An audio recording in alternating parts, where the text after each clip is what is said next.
Another philosopher is Friedrich Nietzsche. He is famous of his uncompromising criticism and provocative reactions about the philosophies of previous philosophers.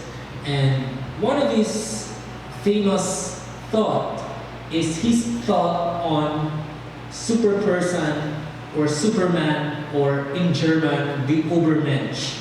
Now this superperson or Superman is not similar to the creature which has extraordinary powers or abilities, which is somehow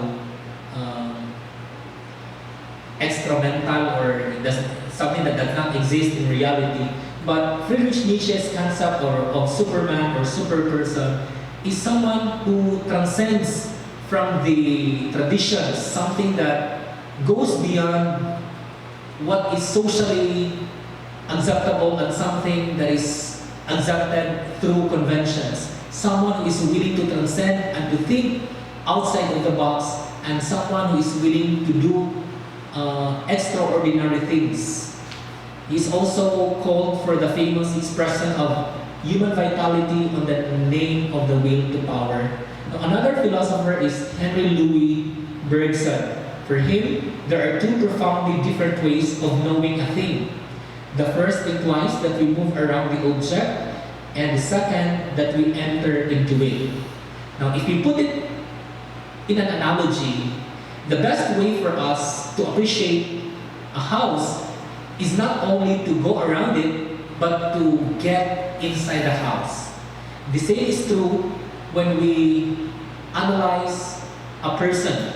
We cannot judge or analyze the person or who that person really is based on how he or she appears physically, but rather the best way to know a person is to enter into his or her life.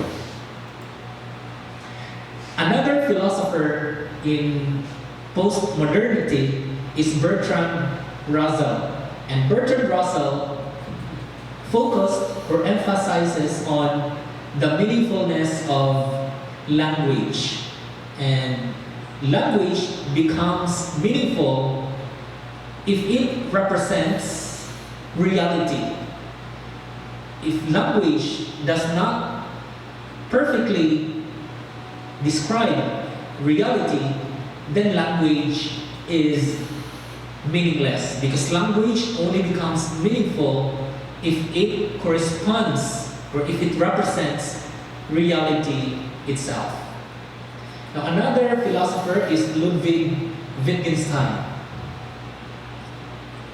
who said that whatever can be said at all can be said clearly, whereof one cannot speak, thereof one must be silent. Philosophy for him is a battle against the bewitchment of our intelligence by means of language. Just like Bertrand Russell, Ludwig Wittgenstein is also a philosopher of language, where they focus on philosophy of language. Philosophy helps us to find our way to survey the scene. It brings words back from their metaphysical to their everyday use. So both Russell and Wittgenstein subscribe or puts emphasis on philosophy of language and how we use language in our day-to-day life.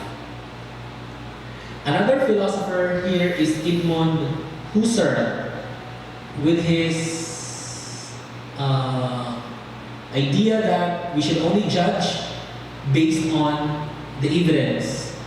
If there are no pieces of evidence about something or about someone, then we should not pass on our judgment.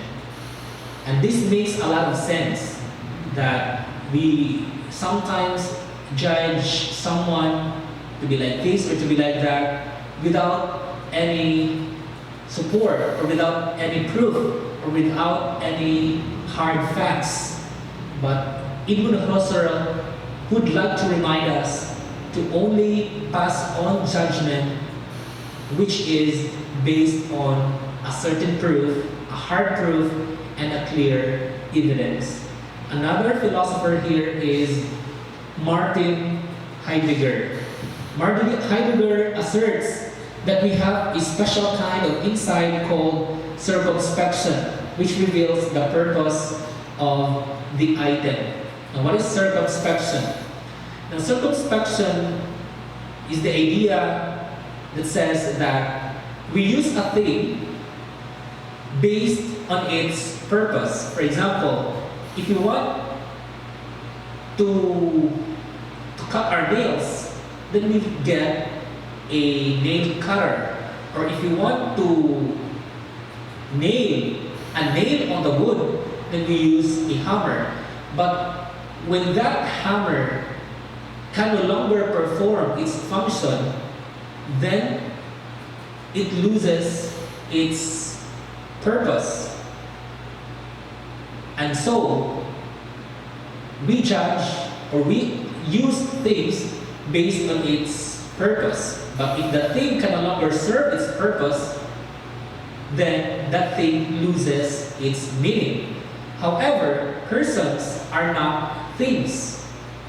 We cannot use persons based on a specific purpose that we want him or her to serve, because that person has an inherent value and dignity that we cannot take away from him or her. And so persons, unlike things, have inherent value, inherent worth, and inherent dignity, unlike an object in which once it loses its function or its purpose, it also loses its meaning.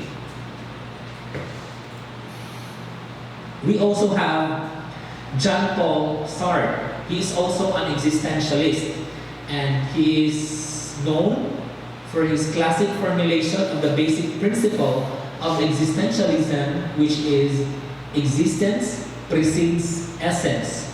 That in life, we first exist, we first live physically in this world, and later on, we discover, we find our essence, or what gives meaning, and what gives happiness, and what gives contentment, and what gives satisfaction to life.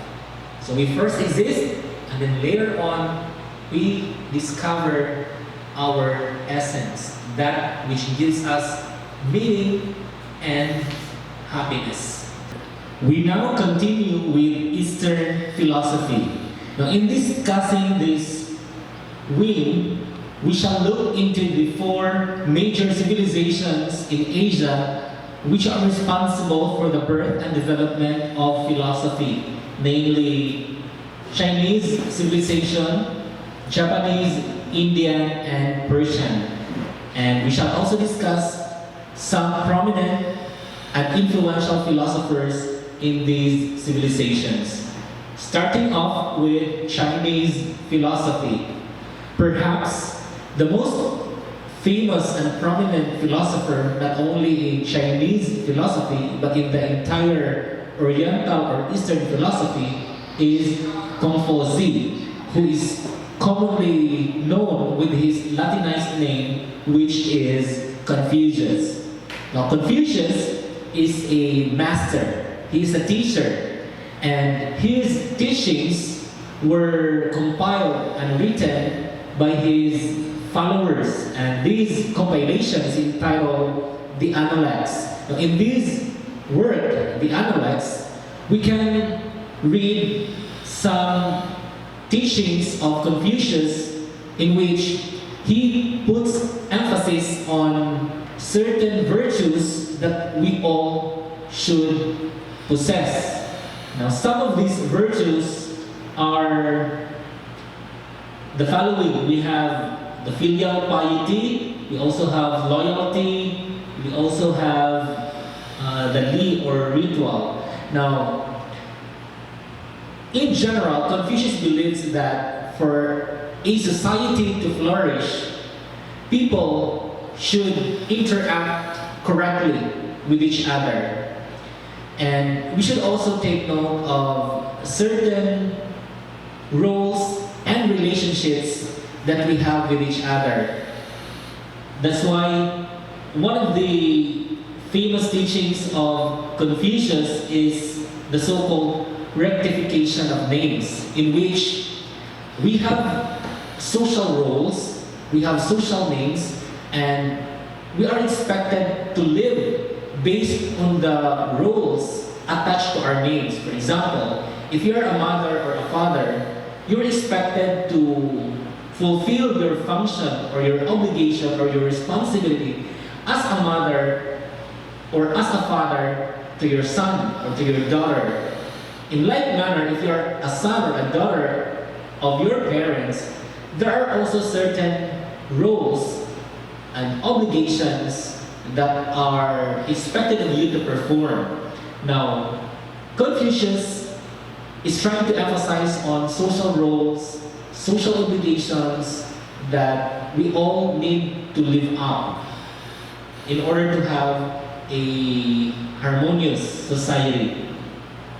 And of course, Confucius is famous of the so-called Golden Rule, which has two formulations or versions, namely the positive and the negative, which states that we should do unto others what we want others to do unto us, and do not do unto others what you don't want others to do unto you. Now, these are only few of the salient teachings of Confucius. Another philosopher is Laozi or Lao Tzu. He is the author of Tao Te Ching.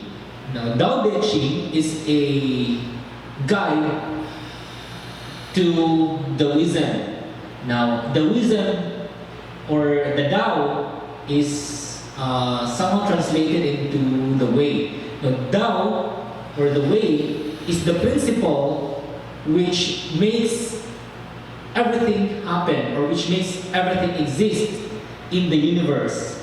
And just like Confucius, in the Tao as well, or in the Tao Te Ching, we can also extract some virtues like humility, kindness, among others. In fact, one of the commonly quoted lines in the Tao Te Ching is, a journey to 1,000 miles begins with a single step. And it has a very practical implication to life that in everything we do, we always start from small. We always start from the very beginning. Another philosopher is Menzi or Mencius. Now, Mencius argued that man by nature is good. Man by nature is good. Now, this is opposed to the philosophy of Sun Tzu, who believes that man is by nature evil. Another philosopher is Sun Tzu. He is the author of the famous work entitled The Art of War. Now, this work entitled The Art of War was originally written by Sun Tzu to serve as guide for warriors to ensure that they win every battle. In that book, you can read some strategies and techniques to win every battle. And one technique is the principle of preparation. That if you have prepared for that particular battle, even before the actual battle, if you have had ample time and ample effort to prepare, you can say to yourself that you will win in that battle. And history has proven that the principles contained in the art of war are not only applicable to people who go to the battlefield, but these principles have proven to be timeless, because these same principles are also used by business leaders, business managers, or political leaders in order to manage their own state of affairs. Now we turn to Japanese philosophy, and the first philosopher I have included here is Nishida Kitaro. Nishida developed an original concept known as pure experience, and he defined pure experience as direct experience without deliberative discrimination. Another philosopher is Daisetsu Pietaro Suzuki. He was convinced of the existence of some original realm, which he called spirituality or ryushi in Japanese, out of which the duality of the spiritual and the material, the mental and the physical, the mind and the body emerges. So Daisetsu Pietaro Suzuki recognizes the duality of nature. There's something spiritual, there's material, there's mental, there's physical, and there's mind and body. Another philosopher is Watsuji Tetsuru. He wrote a book entitled Fudu, translated into English as Climate and Culture. And Watsuji explained Fudu as the natural environment of a given land. And this so-called climate and culture specifically refer to our social environment, like the family, society, and history. And these social environments of the family, society, and history are potentially capable of shaping the way we think and the way we act and the way we perceive things. We turn to Indian philosophy, starting with Siddhartha Gautama Buddha. Now, just like Confucius, whose teachings became the foundation of Confucianism, Siddhartha Gautama Buddha's teaching also became the foundation of Buddhism. And his teachings can be summarized in the Four Noble Truths. And these noble truths serve as the secret to true peace and happiness. Now, the first truth is the noble truth of suffering. That is, there is suffering in the world. The second noble truth is of the arising of suffering, or suffering has an origin, or suffering has a beginning. And the third truth is the noble truth of the cessation of suffering, or suffering can cease, or suffering can end, or suffering can stop. The last noble truth is the path leading to the cessation of suffering. There is a path to end suffering, and this path is called the Eightfold Path. Now, one of the major teachings of Buddhism is to free ourselves from any desires, specifically earthly, material, and worldly desires. Because these desires are the things that give us pain or suffering. And the Eightfold Path is a practical guide to have true peace in life. The Eightfold Path are outlined as follows. We have right understanding, right thought, right speech, right action, right livelihood, right effort, right mindfulness, and right concentration. So if you follow all these, Buddha believes that we can have true peace and happiness in life. We continue with Rabindranath Tagore. Rabindranath Tagore is famous of some quotes based on his writings. Now, one of the quotes that he's famous of is a quote on how we should pray. He said that let us not pray to be sheltered from dangers, but to be fearless when facing them. Rabindranath Tagore is trying to imply that life without any problem is impossible. And so we should not pray that life should be free from any problems, but rather he wants us to pray in a way that we ask for strength, we ask for courage, so that we may be able to handle or manage or solve or deal with all types of problems that come along our life. Another quote from Rabindranath Tagore is about positivity or having positive thinking. Another is about death, and it says, death is not extinguishing the light, it is only putting out the lamp because the dawn has come. He's trying to imply that when someone dies, we should not be extremely sad because death is simply a transition from a temporary life to another life which is eternal. Another quote is, the highest education is that which does not merely give us information but makes our life in harmony with all existence. Another philosopher is Sri Aurobindo. He said, the most vital issue of the age is whether the future progress of humanity is to be governed by the modern economic and materialistic mind of the West or by a nobler pragmatism guided, uplifted, and enlightened by spiritual culture and knowledge. Sri Aurobindo also recognizes the polarity between materialism or being materialistic and being enlightened and being spiritual. And of course, the latter, which is being enlightened, being spiritual, is better than being materialistic.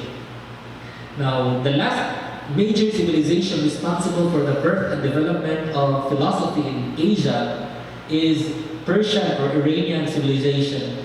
And the first philosopher here is Mani. He's the founder of Manichaeism.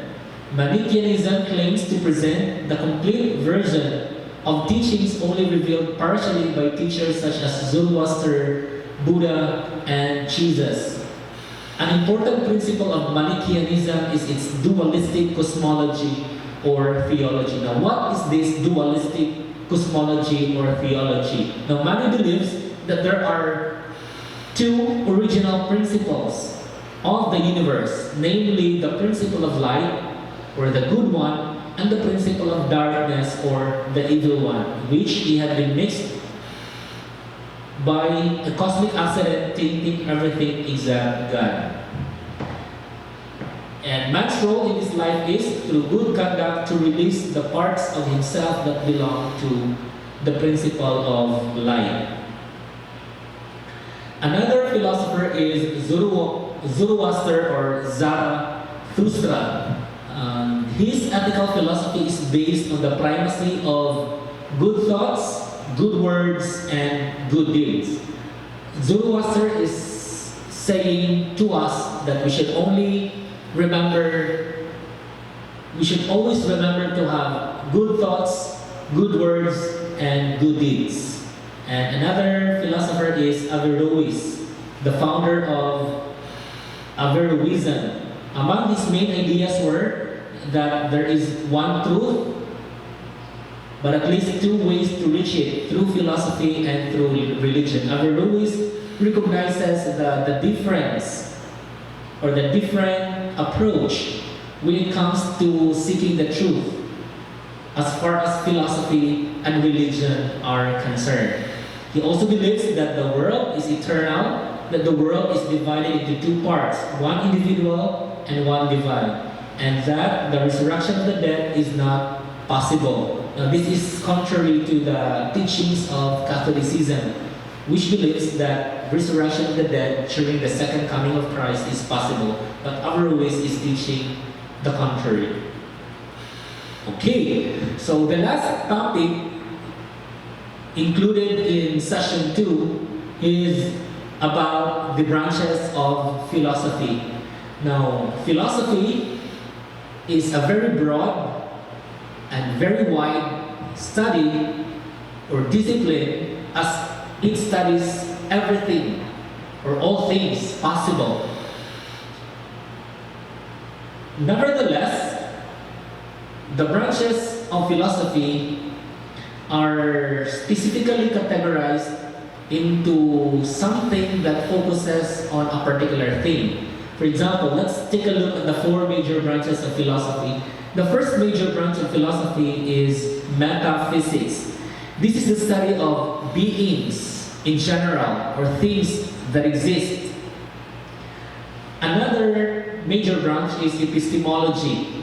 Epistemology is basically the study of knowledge, how we know things, how we know the truth, and so on. Another major branch is logic. This is the art and science of correct thinking, or this is about critical thinking.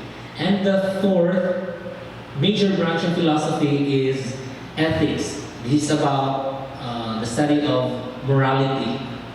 Now aside from the four major branches, there are also many other branches of philosophy, like aesthetics. This is the study of beauty and art. We also have philosophy of education, philosophy of man, philosophy of law, of religion, of history, of mind, of technology.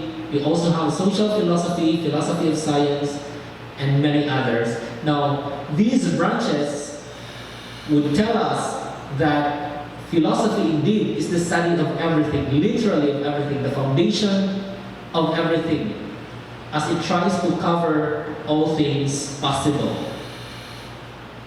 Now, in conclusion, the nominal definition of philosophy can be associated with the word wisdom. And the real definition of philosophy points out to the idea that philosophy studies everything through a never-ending question-answer question enterprise. And the history of philosophy reflects the history of thought, both in the East and the West. But if you're going to ask me which between Western philosophy and Eastern philosophy started first, records will show that Eastern philosophy started first, or Eastern philosophy predates Western philosophy. And the branches of philosophy show how wide and deep is the scope of philosophy. Now for our assessment, this is now the second assessment. I think there are only two items. The first item is, based on the foregoing discussion, what do you think is the relevance of philosophy in your life and in the society as a whole? I'd like you to elaborate your answer by citing concrete real-life examples. The second is, with reference to the history of philosophy, choose one philosopher from each epoch or each period. In Western philosophy, one from ancient, one from medieval, one from modern, and one from contemporary. And also one from each civilization. In Eastern philosophy, namely Chinese, Indian, Japanese, and Persian.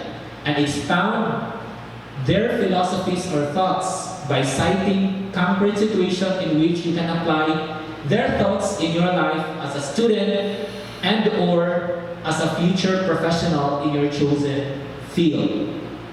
Now, where to submit? Assessment number 2 output, you submit it to my personal messenger account. That ends session 2. Thank you and see you in the next session.